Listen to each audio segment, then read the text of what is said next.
하나님의 말씀 마태복음 17장 1절로 우리 8절 말씀까지 같이 한번 합독하시도록 하겠습니다.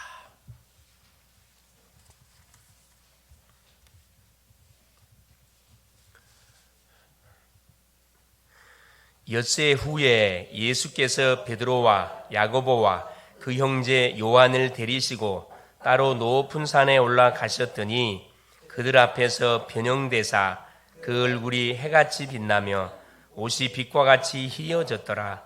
그때 모세와 엘리야가 예수와 더불어 말하는 것이 그들에게 보이거늘 베드로가 예수께 여쭈어 이르되 주여 우리가 여기 있는 것이 좋사오니 만일 주께서 원하시면 내가 여기서 초막 셋을 짓되 하나는 주님을 위하여 하나는 모세를 위하여 하나는 엘리야를 위하여 하리이다. 말할 때 호련히 빛난 구름이 그들을 덮으며 구름 속에서 소리가 나서 이르시되 이는 내 사랑하는 아들이요 내 기뻐하는 자니 너희는 그의 말을 들으라 하시는지라.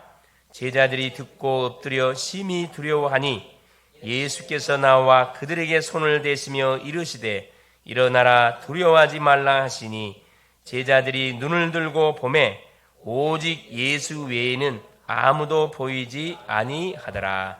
아멘. 주는 살아계신 예수는 그리스도는 모든 문제 해결자입니다. 모든 문제가 끝이 났습니다.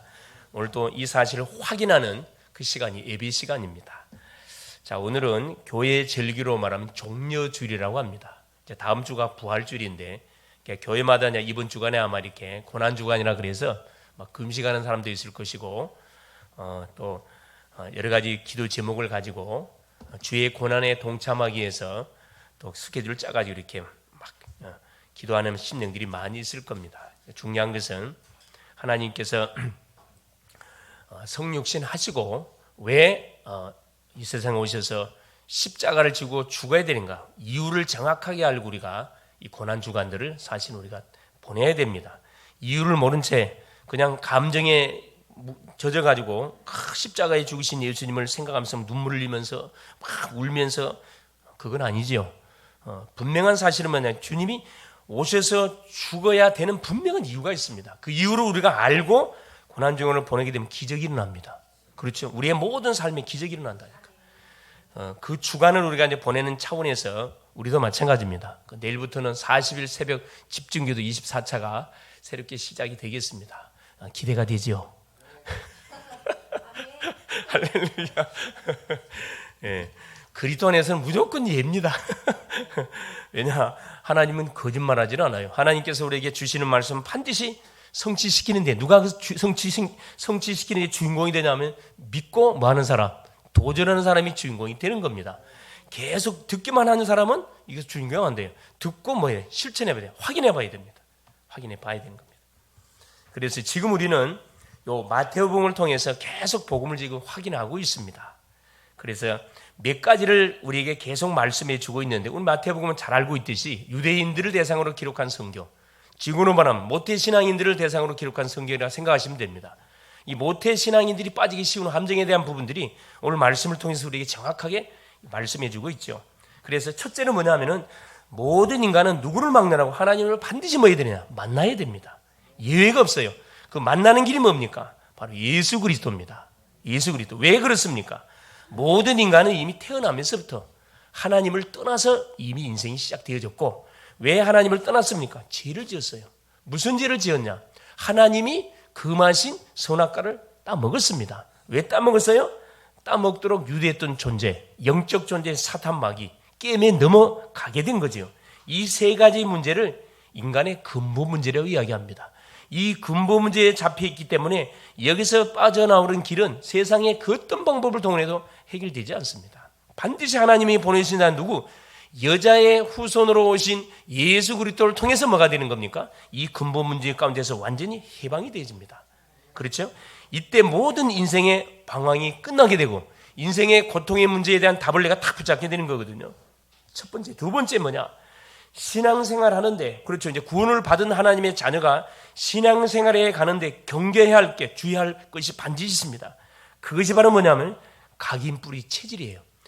내가 태어나서 자라면서 눈으로 보고 귀로 듣고 떠올랐던 모든 생각들이 학습되어 있거든요. 이것이 깊이 눈에 보이지 않게 각인 뿌리 체질이 돼가지고 나의 인생을 지금 엮어가고 있는 거거든요. 그러니까 오늘의 나는 누구냐 하면은 각인 뿌리 체질이 만들어낸 결과물입니다. 이게 올바른 각인 뿌리 체질이면 계속 지금 성대 인도를 받고 있겠지만은 잘못된 각인 뿌리 체질 속에서 인생이 진행된다 그러면 계속 지금 어려움을 당하고 있을 것이고 계속 고통을 당하고 있을 것이고 계속 인생의 답을 얻지 못하고 있을 겁니다. 그게 바로 뭐냐? 율법주의예요. 율법주의. 유대인들은 그렇죠. 어렸을 때부터 바로 하나님을 바로 믿고 하나님을 쭉 섬겨왔던 이 족속들이다 보니까 어디에 꽉 각인되어 있냐? 율법주의. 율법주의는 뭘 말하는 거냐면 율법을 강조합니다. 당연히 하나님 말씀을 강조하는 게 맞죠. 율법을 강조하는데 문제가 뭐예요? 법을 너무 강조하다 보니까 주의로 나가버렸어요. 그래서 모든 사람들의 눈이 어떤 눈이냐면은 말 그대로 정죄한 눈으로 바뀌어버렸습니다. 그래서 이 율법주의에 빠진 사람들의 특징, 말씀을 강조하는 사람들의 특징이 뭐냐 하면은 기도를 안 해요. 이게 단점이거든요. 만일에 말씀을 강조하는 사람들이 기도를 했다, 기적이 일어날 건데 기도는 안 합니다. 계속 성경 공부만 해요. 특별히 이제 우리 그 대학가에 가면 선교 단체들이 많이 있어요. 이들의 대부분 주 사역들이 성경 공부 사역이거든요. 머리는 굉장히 많이 이렇게 탁 트여 있어요. 그러나 뭐가 없어요? 영적 힘이 없습니다. 뭐가 받치지 않으니까? 기도가 받치면 안 되니까. 이걸 굉장히 우리가 첫째 주의해야 되고, 두 번째 뭐냐면 신비주의입니다. 이 신비주의의 특징은 체험을 강조해요. 또 이 사람들의 단점이 뭐냐면은 말씀을 별 그렇게 중요하게 여기질 않아. 말씀은 대충 기도로 그냥 뭐든 끝내버려요. 기도로. 그래서 요 율법주의자들의 특징들은 누가 함정에 잘 빠져? 모태신앙인들이 잘 빠지는 부분들이고, 요 신비주의에 잘 빠진 사람은 누구냐? 중간에 믿다가 중간에 우상숭배하다가 굉장히 얼어맞아가지고 결국 뒤늦게서 하나님 믿는 사람들이 잘 빠지는 함정들입니다. 뜨거워요. 뜨거운데 뭐가 없어요? 말씀이 바탕이 깔려 있지 않습니다. 그러니까 뭐가 터지면은 사건이나 문제가 터지면은 뭘로 갖고 기도로 해결하려고 그래. 기도는 쫓아가지만 기도로 해결하려고 합니다. 맞는데 고생 바가지로 합니다. 신비주의. 하나님은 신비한 분이 맞는데, 자, 하나님의 말씀을 토대에서 만약에 기도가 파랗게 기도가 집중적으로 된다 그러면 분명히 기적이 일어나겠죠. 근데 말씀엔 별 관심이 없어요. 이 신비주의의 단점들입니다. 세 번째, 인본주의. 이건 머리가 좋은 사람들이 대부분 빠지는 함정이에요. 사람을 의지해요. 세상적인 방법을 들고 나옵니다. 하나님은 눈에 보이지 않는데 무슨 하나님이냐? 제껴놓고 말이에요. 자기가 완전히 다 풀어나가죠. 이것을 바꾸는 길이 뭐냐? 오직 그리스도입니다. 다른 방법이 없어요. 그래서 오직 하지 않냐면은 우리에게 각인 뿌리 체질된 부분들은 뭐 할 수 없어요. 여러분, 바꿀 수가 없어요. 치유할 수가 없습니다. 치유할 수 없어요. 셋째가 뭐냐? 그래서 우리의 삶이 오직 복음이 되어져야 됩니다. 그러니까 우리의 삶 자체가 복음 체질이 되어져야 돼요. 자, 그러려면은 복음의 눈으로, 전도의 눈으로 모든 것을 볼 수 있는 영적 눈이 있어야 됩니다. 복음의 눈으로 쳐다보면요, 미워할 사람 아무도 없어요. 왜? 내가 복음의 빚을 졌거든. 복음의 빚을 졌기 때문에 나도 분명히 죄값으로 죽어야 될 인생인데 하나님은 그것을 전혀 아예 없던 것으로 예수 그리스도를 믿는 이유 하나 때문에 아예 모든 죄를 하나님 생각지도 안 하십니다. 그냥 받아주셔요. 1만 달란트 빚진 자, 그렇죠? 주님이 그들을 용서해 줬어요. 자기한테 100달란트 빚진 자를 자기 용서 받아놓고 자기에게 100달란트 빚진 자를 뭐 합니까? 감옥에 집어넣어 버렸잖아요. 딱 그 삶을 우리가 지금 살아가고 있지 않는지 점검해 볼 필요가 있습니다. 그래, 모든 사람은 의지할 대상이라 그랬습니까? 사랑의 대상이라 그랬어요? 그래, 모든 사람은 사랑의 대상, 섬김의 대상입니다. 그렇죠? 의지할 대상 아니에요. 대부분 사람들이 사람을 많이 의지하라는지 의지하지 마세요. 우리 자녀들은 부모님 의지하지 마세요. 할렐루야. 누구 의지하시라고요? 전능자 하나님을 의지하시, 말씀을 의지해야 되지요. 그렇게 어렸을 때부터 가정 안에서 우리가 훈련시켜야 돼요. 자, 네 문제는 네가 하나님께 직접 기도해야 네가 풀어나가라. 하나님께서는 물론 부모님을 통해서도 응답을 주겠죠. 그래서 어쩌든 우리 아이들, 자라는 아이들 가운데 일어나는 고민거리, 염려거리 직접 기도해서 풀어나가도록 해야 됩니다. 유대인들은 어떻게 교육시킨다고요? 그래요. 어렸을 때부터 아이들한테 그런 교육시킨다 그러잖아. 나는 네 부모가 아니야. 네 부모는 누군 줄 아니? 하나님이셔. 네한테 문제 터졌지. 내한테 욕하지 마라. 나는 너를 책임져 줄 수가 없어. 네 아버지한테 이야기해. 이렇게 교육을 시킨다고 합니다. 그래서 유대인들은 어렸을 때부터 홀로 서요. 의지하지 않습니다. 홀로 서요. 이게 맞는 거잖아요. 이게 성경적으로 맞습니다. 근데 이 동양 유교 문화에서 자란 사람들은 무조건 뭐 해야 돼? 부모 손아귀 안에서 쭉 자라다 보니까 부모님이 없으면 아무도 할 줄 몰라. 뭘 만들어놔요? 맘마보이. 혹시 맘마보이를 만들어 놓지는 않았습니까? 맘마보이는 온실적인 꽃이기 때문에 혼자서는 아무것도 못합니다. 그거 빨리 뭐 해야 돼요? 그거 빨리 유턴해야 돼요. 빨리. 조금 마음이 아프더라도 뭐 해야 됩니까? 기회를 줘야 돼요. 수술할 수 있도록. 그래서 나는 유교를 못된 문화라 이야기하는 사람 중에 한 사람입니다. 정말 못된 문화라. 양반 쌍놈을 갈라놔놓고 여자를 사람 취급도 안 하고. 맞습니까? 안 맞습니까?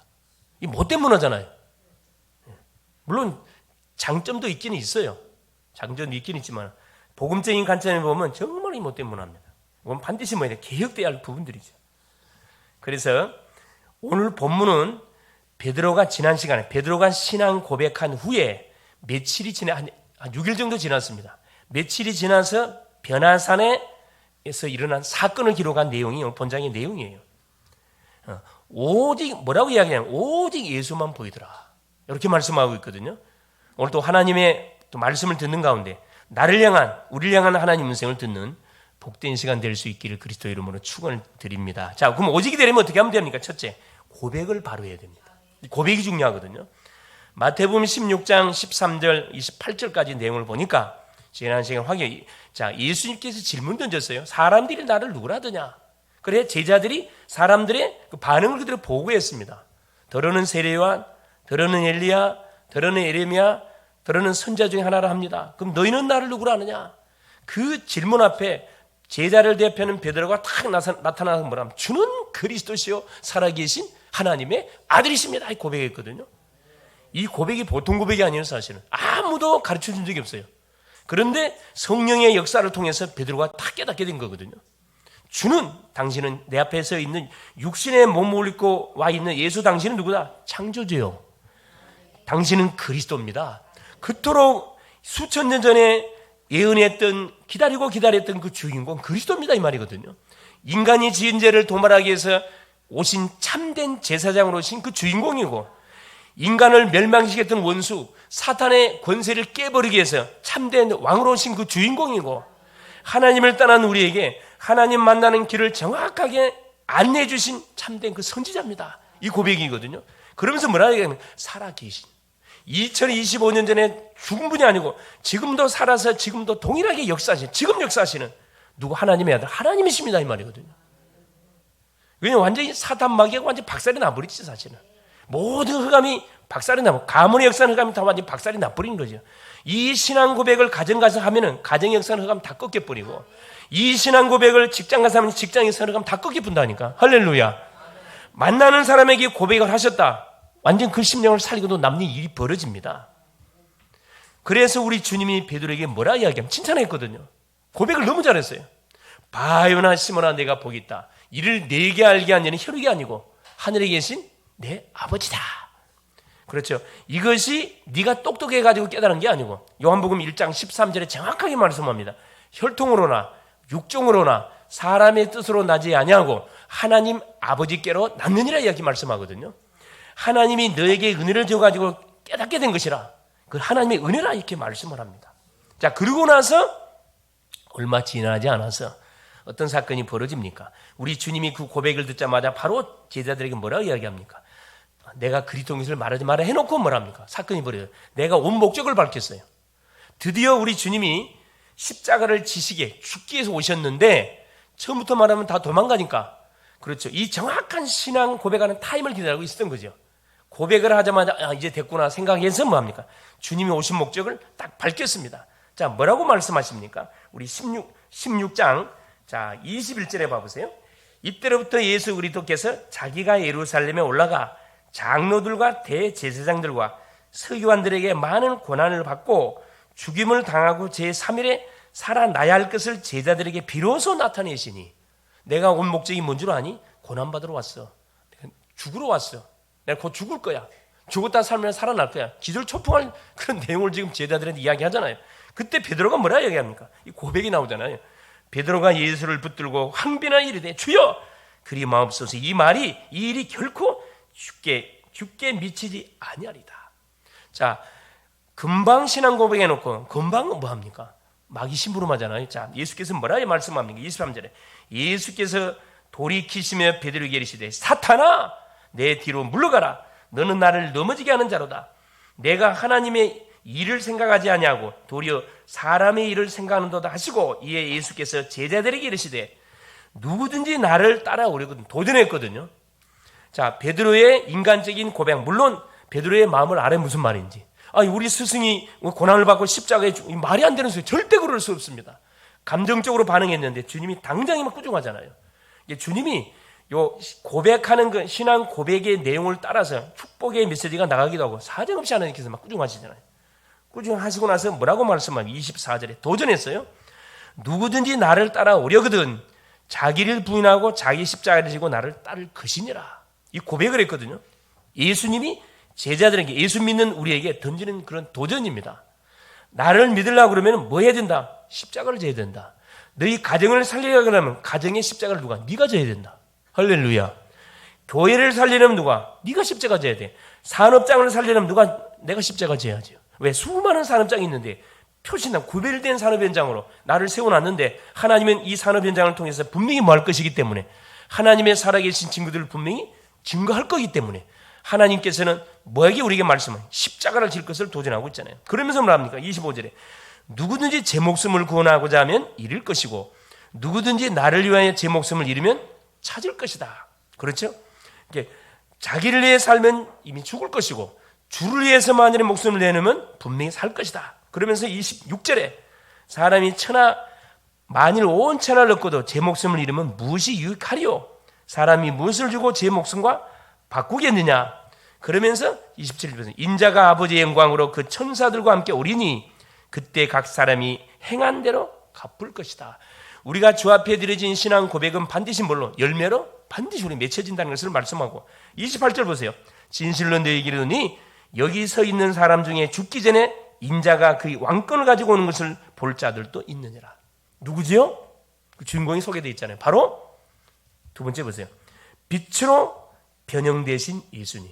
마태복음 17장 1절에 4절입니다. 자, 1절 보세요. 엿새 후에 신앙 고백을 한 이후 엿새가 지난 후에 예수께서 베드로와 야고보와 그 형제 요한을 데리시고 따로 높은 산에 올라가셨더니 12명의 제자가 있었는데 3명의 제자를 뽑아 따로 데리고 올라갔습니다. 왜 따로 데리고 올라갔을까요? 똑같은 제자처럼 보지만 달라요. 뭐가 다릅니까? 그렇죠.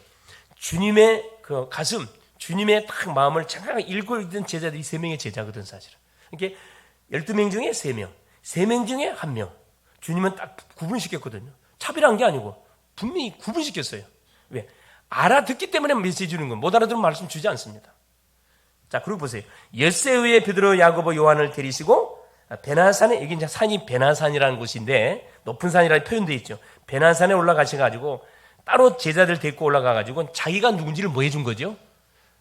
진짜 베드로가 고백한 그 주인공이라는 사실을 보여주잖아요. 쭉 보세요.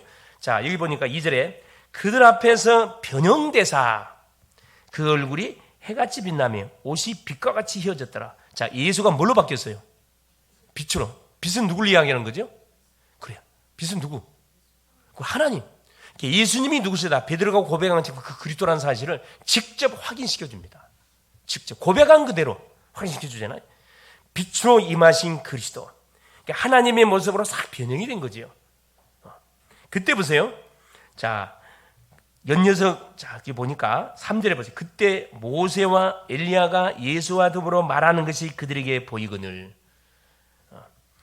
자, 죽었던 모세도 나타나고 죽었던 엘리야도 나타나고 예수님과 딱 대화하는 딱 현장이 나타납니다.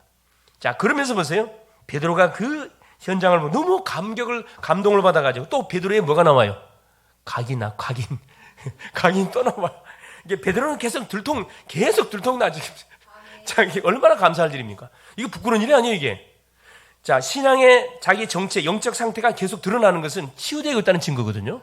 마음속에 있는 게 마음속에 있는 쌓였던 게 입으로 막 고백이 되는 거, 나오는 거라. 치유되고 있는 증거입니다. 내가 고백하고 나면 마음이 어때요? 후련합니까? 답답합니까? 후련해요. 찝찝하면 치유가 안 된 거예요. 후련한 사람은 치유가 계속 돼가고 있는 겁니다. 얼마나 감사할 일입니까? 자, 그러면서 보세요. 예. 베드로가 뭐라 합니까? 예수께 여쭈어 이르되 주여 우리가 여기 있는 것이 좋사오니 만일 주께서 원하시면 내가 여기서 초막 셋을 짓되 하나는 주님을 위하여 하나는 모세를 위하여 하나는 엘리야를 위하여 하리다. 자, 모세는 누구를 대표하는 사람이에요? 뭘 대표하는 사람? 모세 그러면 모세가 뭘 받아서 하나님께? 네, 율법. 쉽게 율법을 가장 모세가 받았잖아요. 율법의 대표자가 모세거든요. 자, 율법이 어떻게 됐어요? 율법의 완성자가 누굽니까? 예수 그리스도. 예수가 오셨어요, 안 오셨어요? 왔습니다. 모세 필요 있어요, 없어요? 이미 끝났어요, 이미. 지금 이 대화를 통해서 뭘 우리에게 전달해 주고 계시냐 하면은 율법의 완성자이신 주인공 그리스도께 모든 걸 뭐 했다? 넘겼다는 거예요. 주인공 왔기 때문에 이제 필요 없다는 거죠. 엘리야, 누굴 대표하는 사람입니까? 선지자를 대표하는 사람이 엘리야예요. 참 선지자신 누가 왔어요? 예수가 참 선지자잖아요. 이게 대화를 했다는 것은 뭐냐? 모든 언약의 바튼을 누구한테 넘겼다는 거라. 주인공이 오셨기 때문에 주인공이 다 넘겼다는 말입니다. 그런데 베드로는 뭐 하고 있어요? 베드로는 뭐 고백하고 있습니까? 하나는 초막 셋을 짓는데 하나는 누구를 위해서요? 주를 위해 짓고 또 하나는 모세를 위해 짓고 또 하나는 엘리야를 위해 짓고 이건 무슨 말이냐 하면은 구약으로 돌아간다 이 말이거든요. 이게 체질이 이 베드로의 각인 뿌리 체질이 어디에 탁 굳어져 있냐 하면 베드로가 고백한 사람들의 그 고백 있죠. 더러는 세례요한, 더러는 엘리야. 자기가 딱 걸려 있다는 게 이게. 예. 자, 그때 보세요. 자, 이 고백을 딱 하고 한 다음에 자, 5절부터 8절까지 보겠습니다. 자, 오직 예수만 보이더라 그 말 나오는 5절에 말할 때 호련히 빛난 구름이 그들을 덮으며 구름 속에서 소리가 나서리되 이는 내 사랑하는 아들이요 내 기뻐하는 자니 너희는 그의 말을 들으라 하신지라. 무슨 말이죠? 모세 말 듣지 말고 엘리사 말 바라보지 말고 누구 말을 들으라. 그래, 율법의 완성자 참 선지자이신 예수 말을 들으라 이 말입니다. 이게 완전히 복음 속에 집중하라 이 말이거든요. 양다리 걸치지 마라. 이미 각인된 거, 과거 끝났다. 구약은 이미 다 성취가 됐다. 주인공이신 예수가 오셔서 성취했다 이 말씀이거든요. 그걸 지금 딱 말씀해 주십니다. 제가 그때 보세요. 8절에 제자들이 듣고 엎드려 심히 두려워하니. 하늘에서 음성이 들리니 얼마나 두렵겠어요 사실은. 하나님 음성이 직접 들려오잖아요. 7절 보세요. 예수께서 나와 그들에게 손을 대시며 이르시되 일어나라 두려워하지 말라 하시니. 자, 따뜻한 그 우리 주님이 제자들에게 와 등을 탁탁 두드려주며 일어나라 두려워하지 마라. 너희들이 본 것을 아무에게도 말하지 마라 또 이야기해요. 자, 8절 보세요. 자, 눈을 들고 보니까 뭐라고 이야기합니까? 모세도 사라지고, 자, 8절에 제자들이 눈을 들고 보매 오직 예수 외에는 아무도 보이지 아니하더라. 누가복음 6장 28절 36절에 어떻게 표현되어 있냐면은 모세도 사라지고 엘리야도 사라지고 누구만 남았더라? 오직 예수만 보였더라 이렇게 기록되어 있어요. 오직 예수만 보이더라 이렇게 기록되어 있거든요. 이미 모든 구약의 모든 그 율법의 내용들은 이미 주인공의 오심을 통해 다 성취가 됐다 이 말씀입니다. 그래서 우리의 모든 중심은 어디를 집중해야 된다? 오직 예수에게 집중해야 된다 이 말입니다. 오직 예수 이름으로 모든 문제를 다 풀어 나가야 된다 이 말이거든요. 그래서 여러분 정죄하지 말라니까. 이건 우리한테 있는 권위야. 모든 사람은 사랑하시고 축복해 주라니까. 나에게 태클을 걸었던 사람들, 나에게 상처 줬던 사람들 많잖아요. 가정에도 많고 친척 집에도 많고 교회 안에도 많고 직장 안에도 엄청 많습니다. 다 걸리는 사람들이라. 그럼 뭐 해주라는 거예요? 마태복음 5장 24절에 뭐라고요? 예배드리러 가다가 뭐가 생각나거들랑 형제하고 뭐하는 불협함 생각이 나거들랑 재물을 눈앞에 두고 예배당 앞에 눈앞에 두고 찾아가서 뭐하고 형제와 화목하고 근데 예배드리라 그러잖아요. 그렇죠? 누구를 위해서 그러라는 거예요? 누구를 위해서? 나를 위해서. 여러분 내가 상처를 갖고 있으면 기도가 됩니까? 안 됩니까? 기도 안 돼요. 나에게 상처 준 사람만 생각하면 뭐 올라와요? 막 이게 올라오잖아요. 이게 말 안 하자면 이게 올라온다니까. 심한 사람들은 밤을 새. 어디 두고 봐라. 어디 두고 보면 누구만 손해요? 내만 손해요. 빨리 놔줘 버리세요. 빨리 놔줘. 나에게 해를 가한 사람일수록 용서해 버리라니까. 그러면 그 축복이 나한테 그대로 임하게 되어 있습니다. 그렇죠? 자, 그래서 오직 예수만 보이더라. 그러니까 문제 일어났을 때 뭐가 보여야 돼요? 그렇죠? 문제 뒤에 계시는 딱 예수가 보여야 됩니다. 갈등이 일어났다. 뭐가 보여야 돼요? 그래요. 예수만 보여야 됩니다. 갈등 일으키는 사람 뒤에 딱 예수. 하나님께 우리에게 허락해 준 거거든요. 문제, 갈등, 나에게 태클 걸게 해 준 거란 누구 하나님이 허락한 거예요. 내가 뭐 할 수 있으니까. 감당할 수 있기 때문에. 감당 못하는 시험 당함을 허락지 않는다 그랬습니다. 감당할 수 있기 때문에 준 거고, 감당 못하면 감당할 수 있는 힘을 우리에게 주셔요. 전혀 걱정 안 해도 됩니다. 그렇죠? 그래서 자, 결론적으로 예수를 믿는데 그러면 어떻게 우리가 믿으면 되겠습니까? 첫째 보니까 예수가 그리스도라는 사실을 정확하게 알고 믿어야 됩니다. 여기에 답이 안 나기 때문에 계속해서 다음 단계에 못 넘어가는 거죠. 마태복음 1장 16절. 동정녀 마리아의 몸을 통해서 그리스도라 칭하는 누가 나시니라? 예수가 나시니라. 이게 뭔 말이죠? 창세기 3장 15절에 예언이 그대로 뭐가 성취되는 사건. 그대로 성취됐잖아요. 이름을 예수라라. 이는 그가 자기 백성을 저희에서 구원할 자라. 두 번째 보세요. 자, 예수를 믿는데 어떻게 믿냐? 오직 예수 그리스도로만 믿어야 됩니다. 오직 예수 그리스도 안에서 모든 문제를 끝낸다는 그 믿음을 갖고 믿어야 돼요. 사도행전 4장 12절. 다른 이로서는 구원을 얻을 수 없나니 천하 인간의 구원을 얻을 만한 다른 이름을 우리에게 준 적이 없다고 말씀했어요. 오직 예수 그리스도 외에는 구원받을 방법이 없어요. 어제도 우리 중국 한족이죠. 우리 성도님의 친구분이 30년 지기 친구분이라 그러더라고. 근데 이제 세례 문답하는데 데리고 와서 모시고 왔어요. 그래서 그날 왔대. 그날 공항에 떨어져. 그날 바로 그냥 그래 해가지고 데리고 온 거라. 그래서 물어봤더니만 불교래. 근데 딱 건드려 보니까 사람이 참 괜찮은 사람이에요. 괜찮은 사람인데 좁게 이렇게 복음을 전하는 가운데 있어갖고 좁게 뭐가 필요하다. 이게 이제 전달자가 참 중요한데 그래. 조금 시간표가 좀 그렇구나 그런 생각이 들더라고. 그래 복음 전하는 딱 닫았어요 그냥. 다음 기회로 이게 봐야 되겠구나. 이게 이분이 뭐라 이야기하냐면 참 똑똑한. 성경도 다 읽어봤대 자기가. 성경도 다 읽어보고 성경 읽어보니까 우린 죄인이구나. 이것도 자기가 알겠더래. 그런데 뭐가 안 돼요? 오직에서 걸렸어요. 석가모니도 있고 자기는 불교인데 석가모니도 있고 공자도 있고 소크라테스도 있고 마음에드도 있고 예수도 있는데 그 중에 하나만 믿으면은 되겠지 뭐. 이런 식으로 보니 결론 내고 있더라고. 그걸 바꿔줘야 되는데 그걸 바꿔주려면 뭐예요? 확실하게 이 부분을 전달해 줘야 되는데 이게 안 되는 거야 보니까. 그래서 하여튼 구원의 시간표는 반드시 있습니다. 셋째 뭐냐? 자, 예수를 어떻게 믿어야 되느냐? 완전하신 그리스도를 믿어야 돼요. 시편 23편 1절에 뭐랍니까? 여호와는 나의 목자이시 내게 부족함이 없으리로다. 자, 예수 그리스도 한 분으로 완전히 만족해야 되거든요. 모자람이 있습니까? 모자람이 있으면 다른 걸 더 플러스 해야 됩니다. 대부분 사람들이 모자라기 때문에 뭐합니까? 예수 그리스도로 완전 결론 내지 않고 다른 것을 또 이렇게 첨가시키거든. 그러니까 문제가 해결 안 되는 겁니다. 우리 개인의 가정에 들이닥친 영적 문제 어떻게 하면 끝나버려요? 오직 하면 끝나요. 오직 그리스도에 끝나거든. 그리스도는 완전하다 이렇게 결론 나버려야 되는 거거든. 그렇죠? 결론이 안 나면 딴 생각을 분명하게 되어 있습니다. 넷째입니다. 자, 예수를 어떻게 믿어야 합니까? 자, 예수 그리스도는 히브리서 13장 5절 어제나 오늘이나 영원토록 뭐하시다? 동일하신 분이시다. 영원하신 그리스도. 자, 시간이 흘러간다 해서 바뀌면 안 돼 이게. 진리는 바뀌면 되나 안 되나? 진리면 변화가 있으면 안 됩니다. 아무리 세월이 흘러가고 아무리 환경이 바뀌고 아무리 입장이 달라져도 진리는 바뀌면 안 돼요. 진리가 너희를 자유케 하리라. 여러분 불교에서 말하는 진리가 몇 가지인 줄 아세요? 8만 대장경.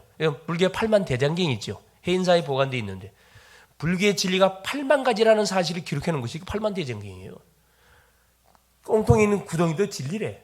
말이 되는 소리예요, 그게? 아니, 내 말이 아니고 기록되어 있다니까. 근데 그걸 안타깝게 사람들이 믿어요. 얼마나 영적으로 무지합니까, 사실은. 그래서 시편 14편 1절에 어리석은 자는 그 마음에 이르기를 하나님이 뭐 없다는도다. 세상에서 가장 무식한 사람들이 누구냐면 하나님이 없다고 하는 사람들이에요. 가장 무식한 사람들입니다. 자기가 이 세상에 태어나고 자기가 지금 이렇게 인생 여정을 살아가면서 자기 힘으로 할 수 있는 게 하나도 있냐? 하나도 없어요, 사실. 자기가 태어난 거, 자기 태어나고 태어났습니까? 그렇죠. 부모님을 통해 태어났고, 부모님은 누굴 통해 태어났습니까? 그것도 조상도 타고 올라가잖아요. 그럼 쭉쭉 타고 올라가니까 어디에서 인간이 출발이 되어졌어요? 아담에게서 분명히 출발됐으면 성경에서만 밝혀주고 있어요. 이게 인류의 시조는 아담이에요. 아담에게서 출생돼가지고 지금까지 살아왔는데, 그렇죠. 그 부분을 모르고 산다. 이게 나의 인생의 역사를 모르고 산다. 가장 무식한 사람이지. 그렇죠. 이것을 바로 알려주는 것이 뭐다? 그게 전도입니다. 누구에게 이 축복을 줬냐?